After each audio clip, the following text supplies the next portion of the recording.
한국인은 왜 좌파적인가? 스탠리 앵거만의 글입니다.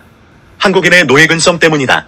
노예제 연구가인 경제학자 스탠리 앵거만은 얼마 전 방한 당시 가졌던 한 강연에서 조선시대의 노예제도를 언급하며 세계적으로 유례가 없는 특징을 지녔다고 말한 바 있다. 이유는 조선시대 노예가 모두 같은 민족이기 때문이다.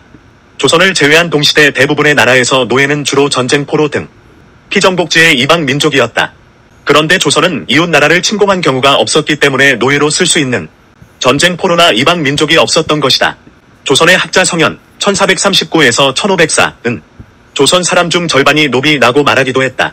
아무리 인권과 민족의식이 발달하지 못한 과거라고 해도 타 민족들을 천한 신분으로 삼았지 어느 정도 동질감이 있는 같은 민족을 천한 신분으로 만드는 것은 세계적으로 꺼리는 편이었다. 노비 이외의 광대, 공장, 백정, 기생, 무당, 천민, 상여군, 하층대 등을 상놈이라고 불렀는데 다 합치면 그 숫자가 전 인구의 70%, 실제 노비는 40%, 삼국시대나 고려시대까지만 해도 노비 인구가 전체 중에서 차지하는 비율은 5에서 10%를 넘지 않았는데 고려 말에는 몽골 원나라의 지배하에서 30%까지 늘어났다. 세종 때는 전 인구의 65%가 노예였다고 한다.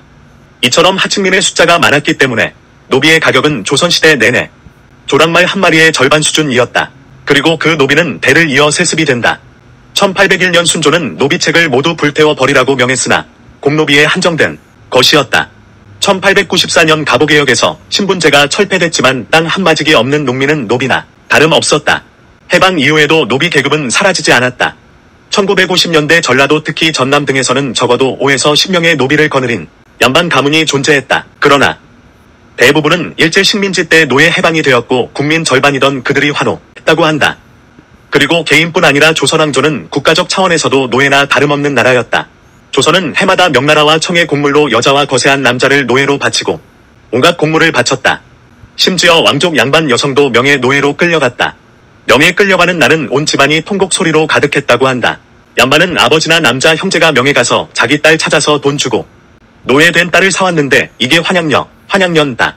신분이 높을수록 몸값이 비쌌고 낮은 신분의 여성은 평생 조선에 못 돌아왔다. 조선 500년간 중국에 지배받았고 일제에 35년을 지배받았다. 양국에서 독립한 것은 대한제국 13년과 대한민국 70년이다. 대한제국 13년도 러시아의 아반파천이나 하고 다녔다. 이국의 보호 아래 최초로 중국 일본의 지배에서 벗어난 것이 대한민국 70년 역사가 전부다. 개인과 국가가 수백 년을 이어 내려오면서 노예 생활을 한 민족은 전 세계에 흔치 않다. 이런 노예근성이 한국 국민의 심성에 영향을 주어 유전적으로 후손에게 계승되었다고 본다. 노예근성이란 남이 시키는 대로 하거나 주체성 없이 남의 눈치만 보는 성질을 뜻하는데 말 그대로 자유가 주어졌거나 자유를 쟁취할 수 있는 상황에서도 그저 자리에 주저앉아 아무것도 하지 않고 결국 노예 상태에 만족하는 정신 또는 근성을 말한다. 예를 들면 남이 그렇다면 이성적 판단이 어려워 무조건 그게 맞는 것으로 알고 있다. 그리고 인격적으로 부당한 대우를 받고도 변화를 두려워하거나 또는 그것이 전체 사회의 이익을 위한 것이라 착각하고 저항하지 않는다. 이런 성향이 짙은 사람들이 많아지면 부와 권력을 이용하는 특권층이 출현하고 그 사회를 조종하고 통제하려 든다. 결국 현재 한국의 대부분의 국민들이 낮은 수준이라도 평등하기를 원하며 국가 권력에 지배받는 데 익숙하며 국가가 개인의 자유를 통제해도 저항할 줄을 모른다.